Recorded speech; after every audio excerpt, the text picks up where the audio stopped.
bonjour et bienvenue dans cette matinale d'information qui démarre au palais présidentiel.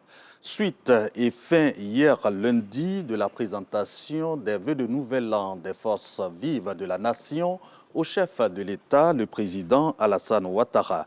Le secteur privé, les chambres consulaires, les entreprises publiques et parapubliques, les ordres professionnels, le monde académique et universitaire, la société civile et les organismes de défense des droits de l'homme ont sacrifié à la tradition.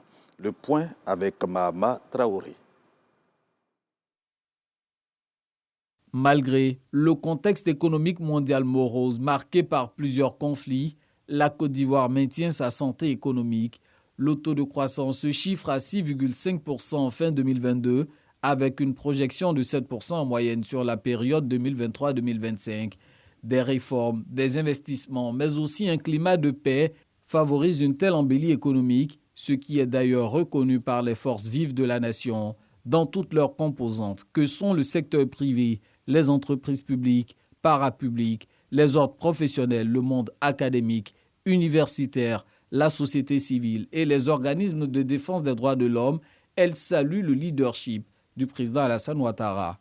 Excellence, Monsieur le Président de la République, la présente cérémonie nous offre l'opportunité de saluer les multiples avancées enregistrées au plan des infrastructures et de réitérer notre entière adhésion à votre politique de transformation structurelle de l'économie visant à faire de la Côte d'Ivoire un pays à revenu intermédiaire de la tranche supérieure à l'horizon 2023.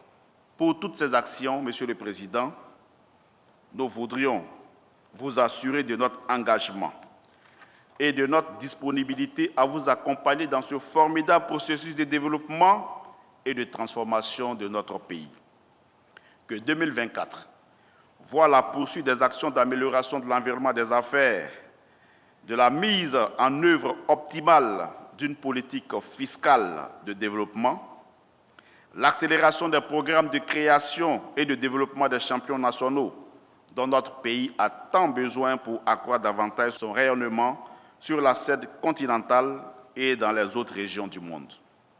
Également, notre souhait est l'aboutissement rapide du programme PEPIT, Programme économique pour l'innovation et la transformation des entreprises, tant acclamé par les petites et moyennes entreprises et nécessaire à leur développement.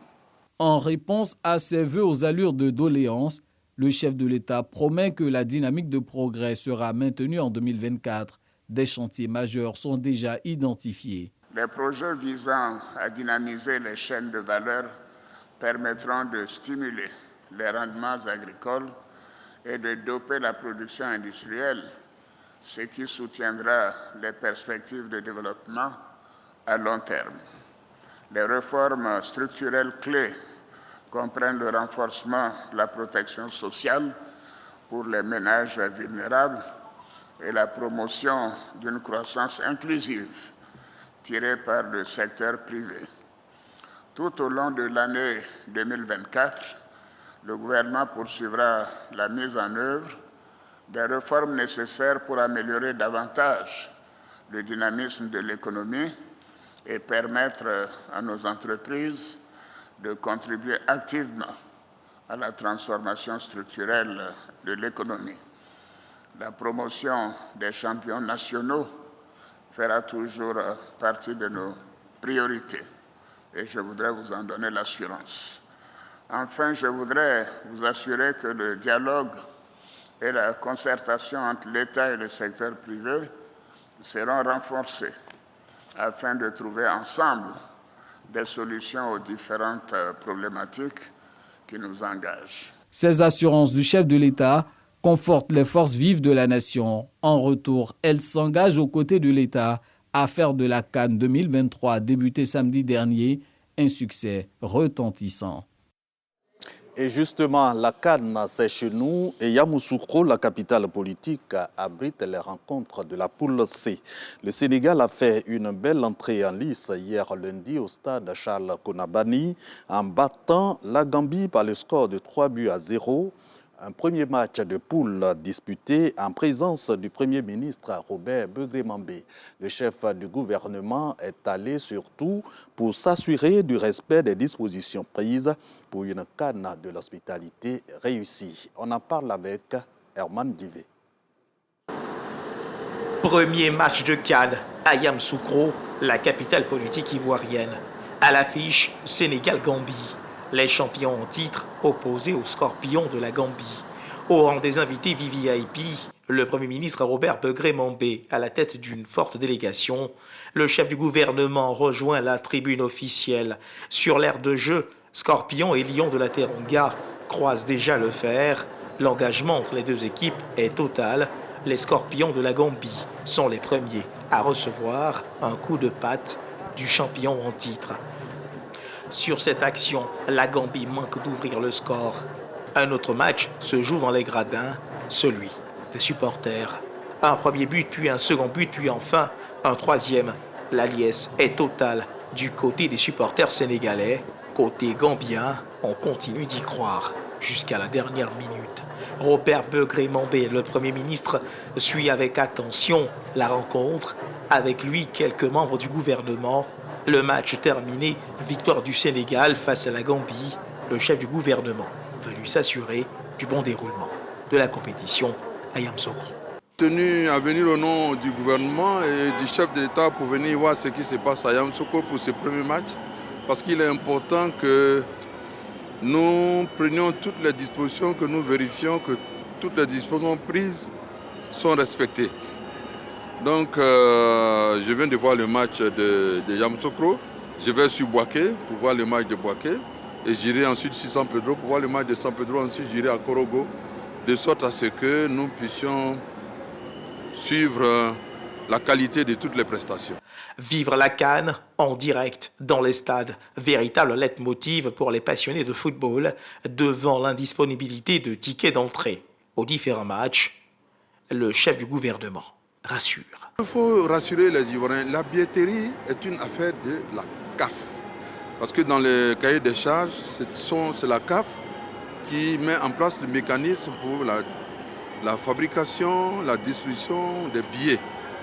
Mais on a remarqué que lors des premiers matchs, beaucoup de problèmes ont été posés. Nous prenons le problème en main et vous verrez les résultats dans les 48 heures. Le stade Charles Konan Banny de Yamoussoukro s'apprête à vibrer au rythme de la deuxième rencontre opposant le Cameroun à la Guinée. Le chef du gouvernement et sa délégation mettent le cap sur Bouaké. Alors que le Sénégal écrase la Gambie par le score de 3-0, la Guinée tient en échec le Cameroun. Un but partout au stade Charles Konan Banny de Yamoussoukro. Au stade de la paix de Bouaké, pour la poule D, l'Algérie et l'Angola se neutralisent. Un but partout. Revoyons à chaud ces buts.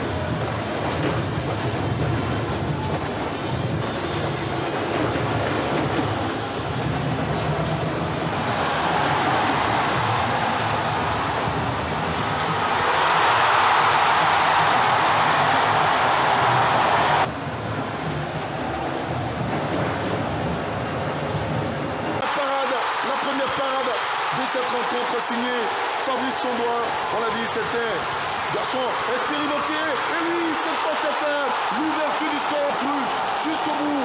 Ralenti, c'est un carton, il lui marche par 2 fois sur la chute. Et c'est le rouge direct pour François Kamano qui va handicaper donc son pays. Ah, ça sera un coup demi, un coup doux, le centre, second poteau, la tête. Voici là donc réaction camerounaise en fait. Oh, regardez l'intelligence de la part de Zabo Anguissa, mais qui, au point de pénalty, attention, il a frappé et le portier peut sortir la parade. À l'étranger, l'ancien président américain Donald Trump remporte la primaire républicaine dans l'État de l'Iowa, consolidant ainsi son statut de grand favori de la droite pour la présidentielle de novembre 2024. En Afrique, premier dégât du cyclone Belal sur l'île Maurice après avoir touché l'île de la Réunion. Merci de votre attention. À 7 heures, un nouveau flash d'information.